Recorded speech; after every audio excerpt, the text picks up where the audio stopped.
Hello everybody. Last year I made a video about an Adelaide University PhD student who was being pursued by a university committee which was investigating a rape allegation against him. I found him a criminal barrister to help ward off that committee. This is all part of a push to get Australian universities involved in adjudicating rape cases.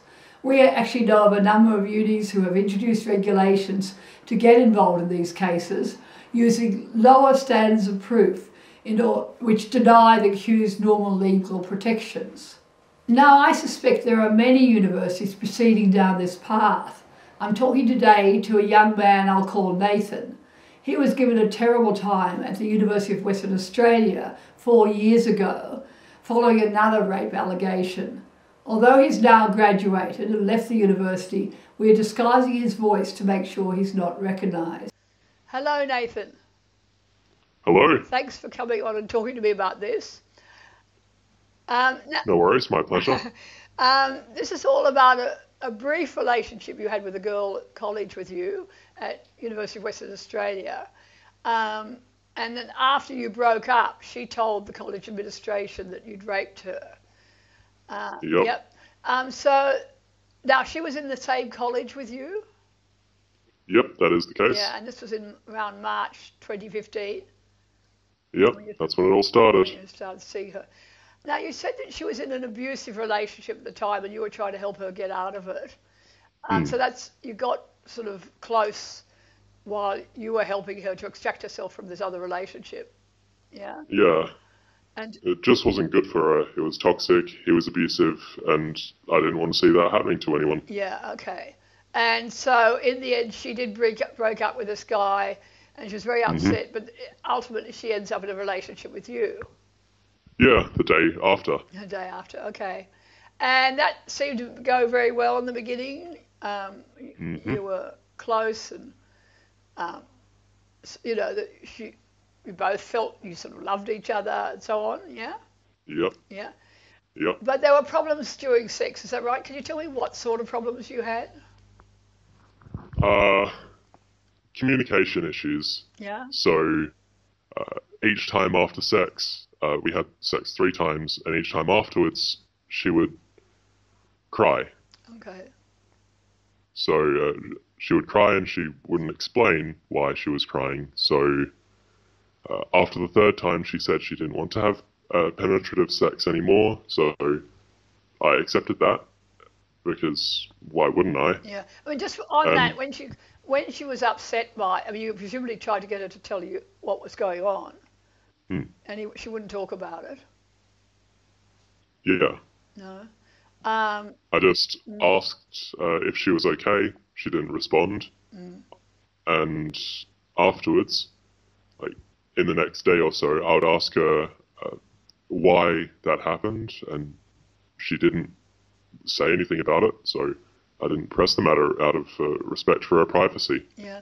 And but I mean, did she indicate that she wanted to have sex with you again after that first time and second time? Yep. So it wasn't you trying to push her into having sex. She initiated intimacy in some ways. Yep.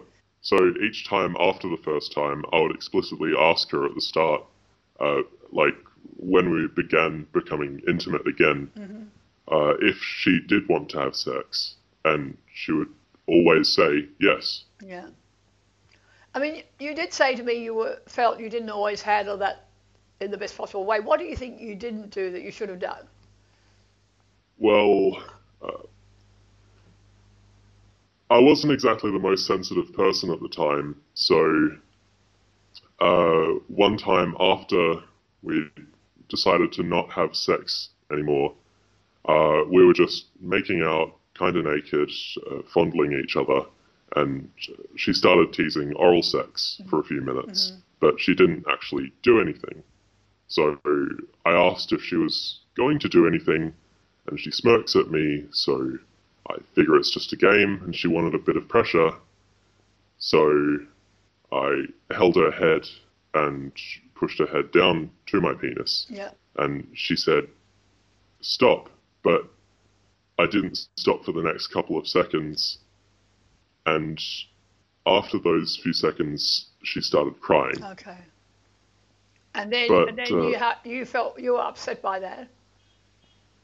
it goes a bit further because around the time our relationship started, I mentioned that I wanted to experiment with BDSM, specifically the domination and submission part of it. Yeah. So I explained what that entailed. She said she was interested and wanted to give it a go. And part of the role play that can be in that is having a safe word, because stop is occasionally used as part of the fun. Yeah. So later on, when she's teasing oral sex and says stop, I didn't immediately stop because we'd gotten used to using the safe word. And that wasn't the safe word?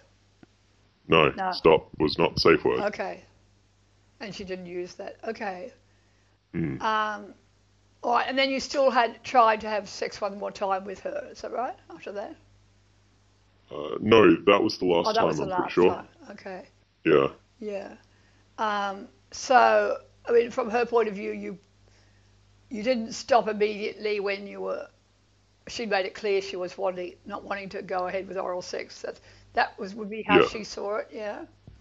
Yeah, and I fully understand that I probably shouldn't have opened up our relationship by bringing up BDSM because it's potentially dangerous like this. I would have thought it was becoming increasingly dangerous, you know. Yeah. I mean, in times gone by, these things could be negotiated, but we're in a new era now where it's all too easy for mutual decisions that are made to be rewritten by one side or the other, and that's what makes things seem. And without the other side being aware of that being rewritten. And you didn't feel you communicated very well about all of this at the time. No. I guess I just didn't make it clear at that time that I was going to be a bit more dominant in the situation. Yeah. And she didn't explain exactly what she was going to do, so I was assuming. Yeah. And I fully understand that assuming's not a good thing, but like everyone will always assume because that's just how we work. Yeah, I know. But so you tried to talk to your friends about this, realizing, this had been a pretty upsetting experience. She was very upset at the end of it. And I was explaining to them how this had happened and I didn't know where I'd went wrong and I needed a bit of support to figure out where we can go from here to make sure our relationship would work and that we could figure out what to do with this. And were they male or female friends? One was male, one was female. Okay, yeah. And what did they say to you? They were on my side with it. They said, it would have happened to anyone. Like, miscommunications are normal. Yeah. And in general, they were supportive. Yeah. But then I hear later from this girl that she was uncomfortable with how much that I told them anything in general. Okay. So that further upset her, did it? Yeah. Yeah. But even after this whole incident, which was so upsetting for her, she was still initially close to you, said she wanted to be with you, said she wanted to be the mother of your children. Is that right? Yeah. Yeah. She said she wanted to have my babies. Yeah. So it seemed okay. I mean, I figured our relationship was fine. And then the next day, she breaks it off. Yeah. The very next day. What do you think happened? Why did she change her mind about that?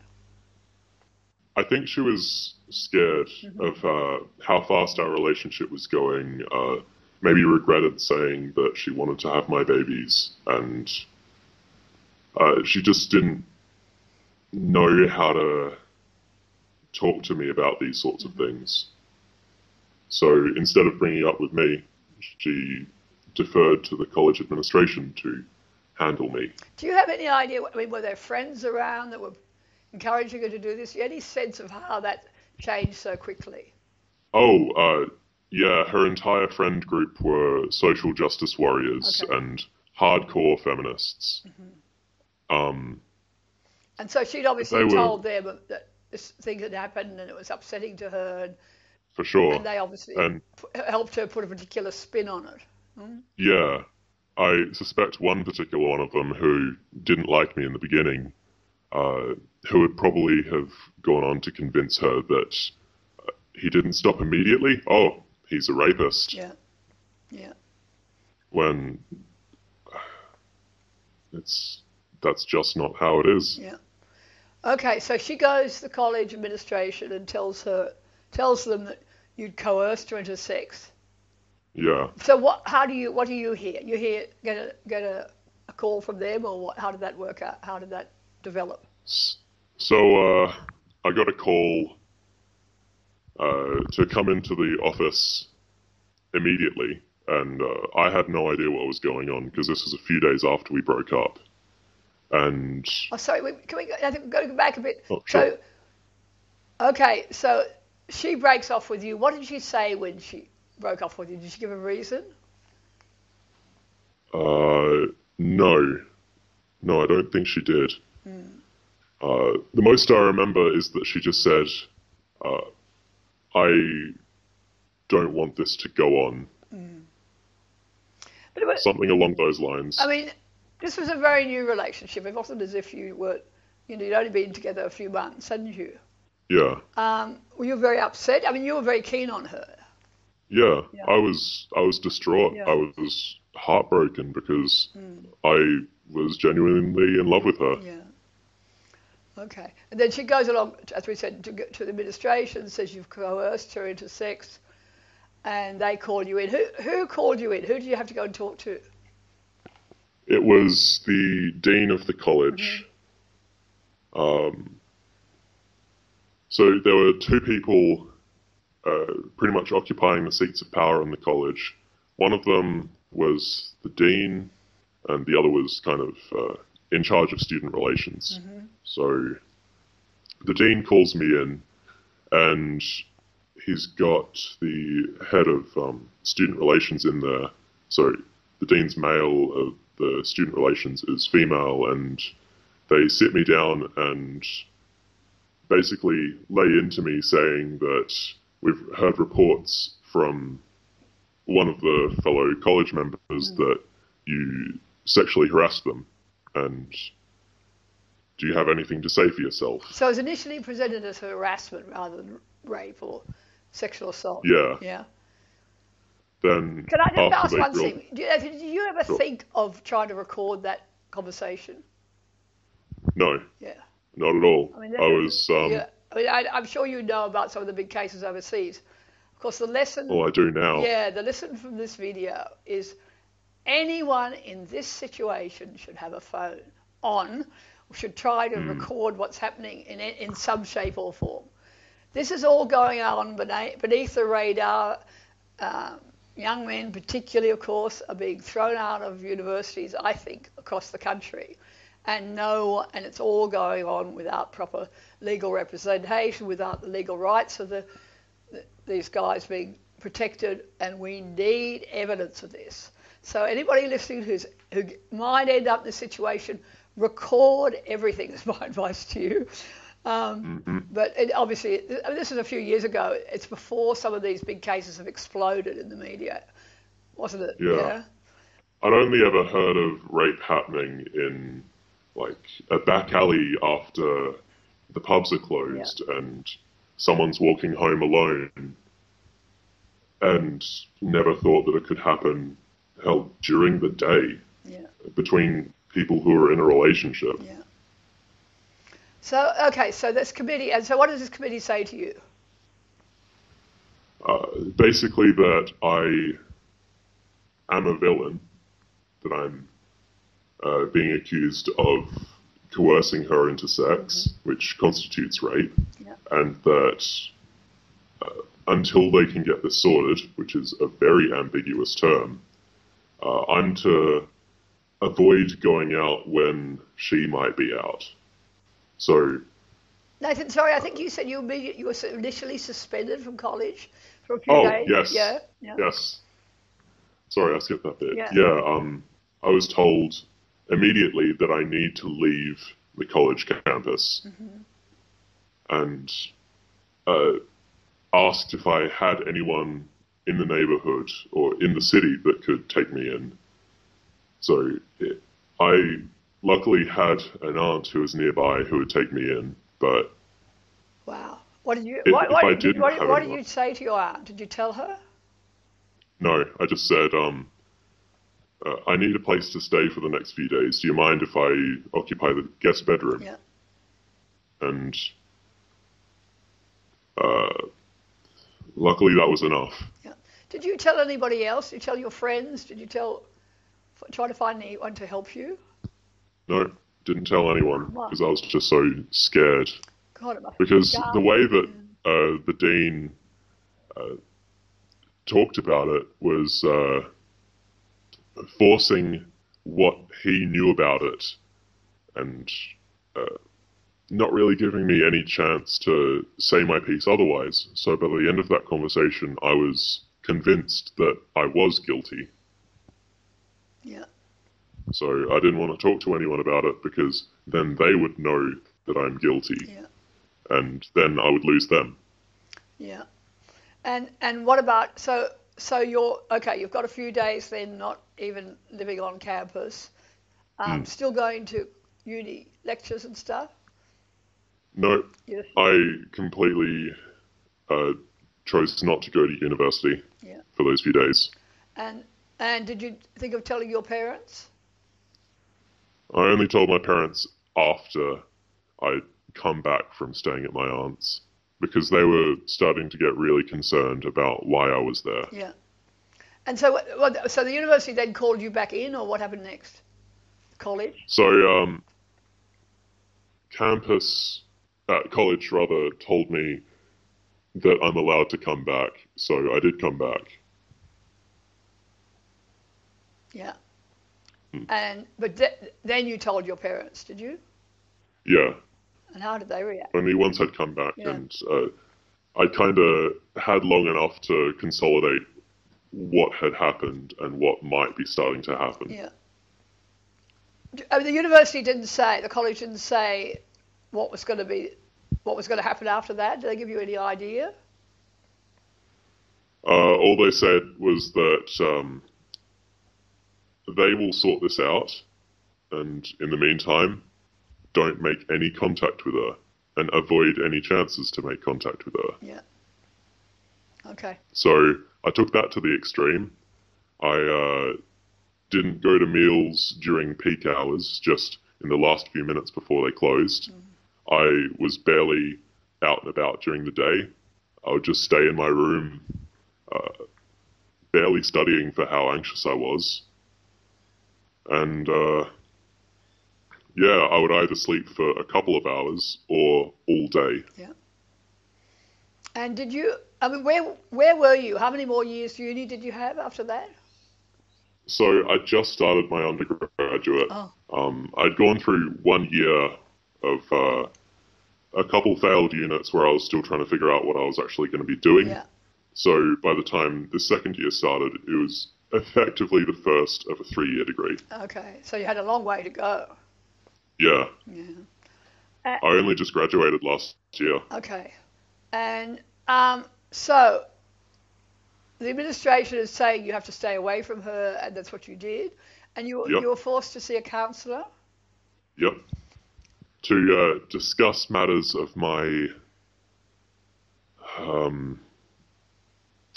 subconscious disrespect or objectification of women, which is, excuse my French, absolute bull. Yeah. And That was, I assume, a female counsellor. no, it was actually a male counsellor. Okay. Yeah. It was a lovely guy, and probably thanks to him, I didn't follow through with my suicidal ideation. I mean, you were really at that point, were you? You were Yeah, strong. I was. Yeah, I was broken. And so he helped you. Oh, that's good to know. Despite firmly believing that you were guilty of treating her in the wrong way. I don't think he believed that when he saw what kind of person I was, Okay. how genuinely distraught I was that this had happened. Mm-hmm. So the counsellor was good to you. Oh, that's lovely. Yeah. Okay. I'm glad to say someone did their job. Yeah, that's nice. So I mean, he kept you together during this very difficult period. How did your parents react? I mean, did they worry this was all happening? Did they think about getting lawyers involved? What? I genuinely don't remember much of their involvement with this, just that they were aghast that someone would accuse their son of such a horrible thing. Yeah. Because there is no case in my history where this would be thought of as possible. Yeah. I'd always been the nicest kid.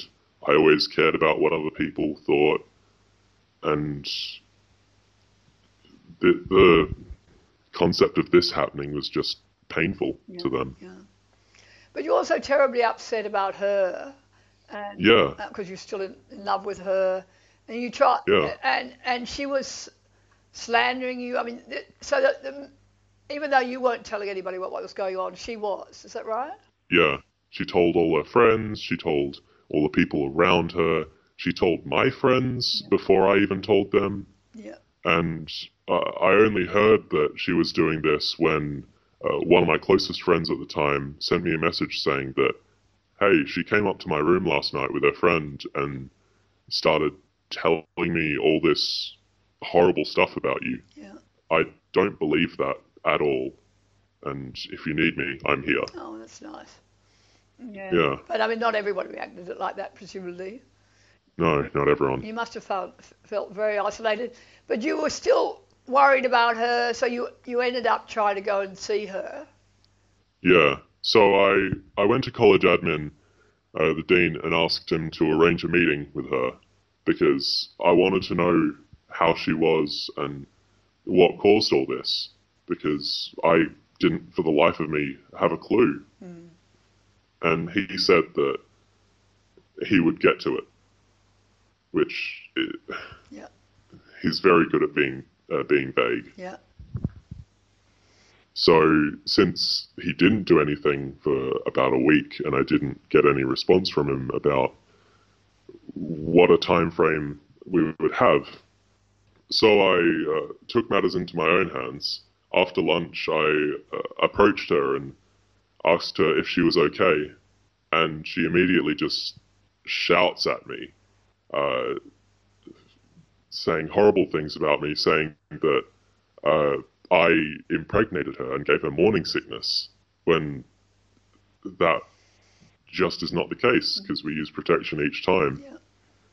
And she chased me back to my room and wouldn't let me close the door, and she barged in. So I was just cornered and scared and realized, well, she's a lost case, I guess. Yeah. And her ex got involved and managed to. They goaded you into a false confession. What did you confess to? So he opened that conversation by insulting me, blaming me for how much she was hurting, said I was evil and that I didn't even know what I'd done. And I didn't know what I'd done. But now, since I was under attack and pretty angry, I told him what happened from my perspective, which incorporates saying that when she told me to stop, I didn't stop. Yeah.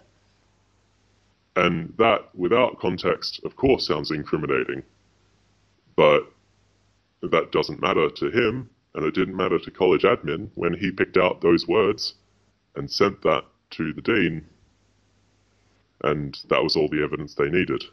Yeah, okay. And then they threw you out of college.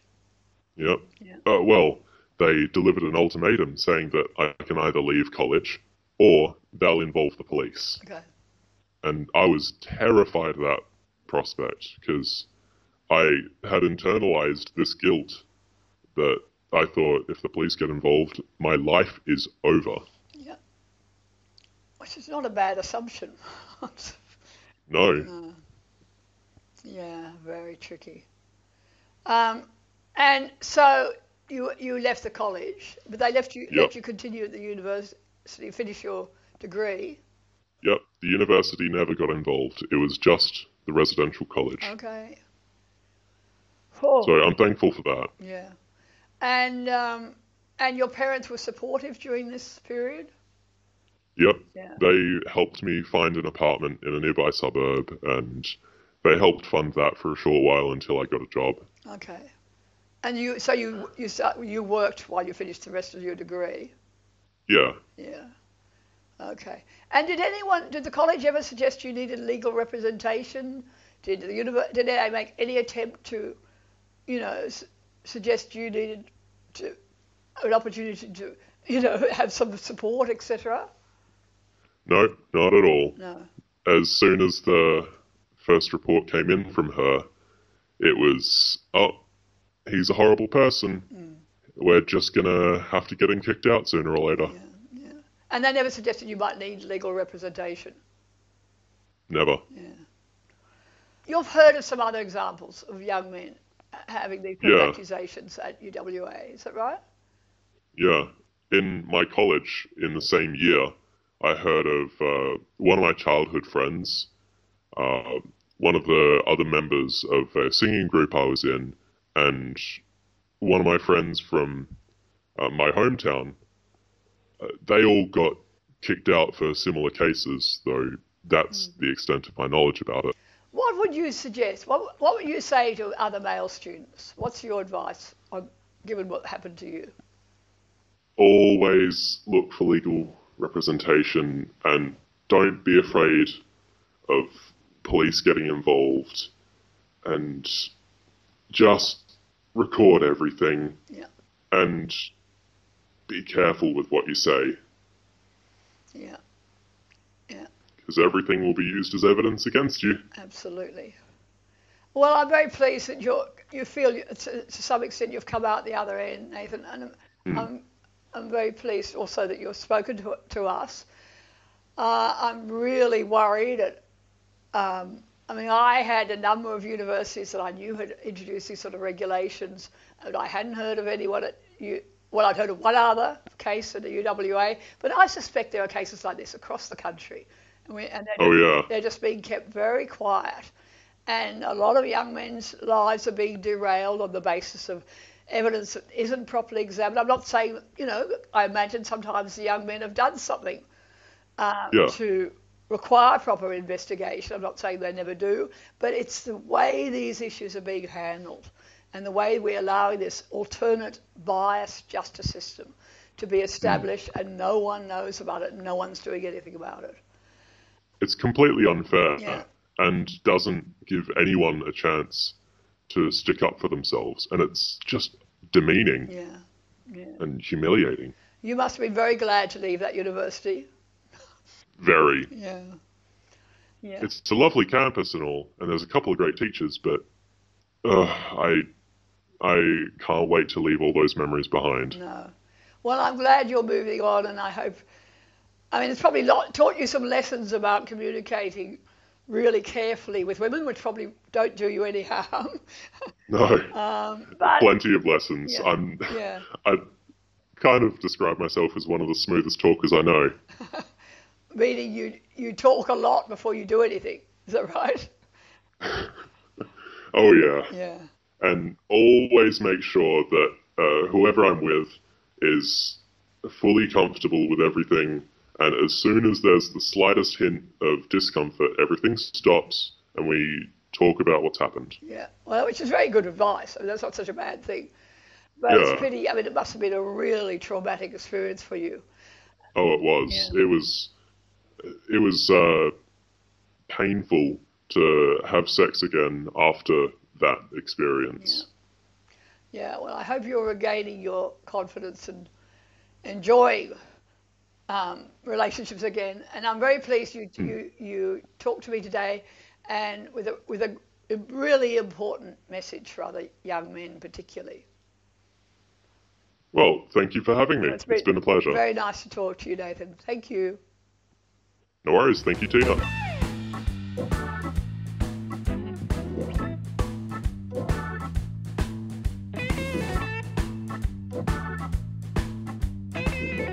Thanks everybody for supporting me on my YouTube channel. I've got growing numbers of subscribers, which is really exciting. If you'd like to support me financially, go to my donate page on my website. Thanks a lot.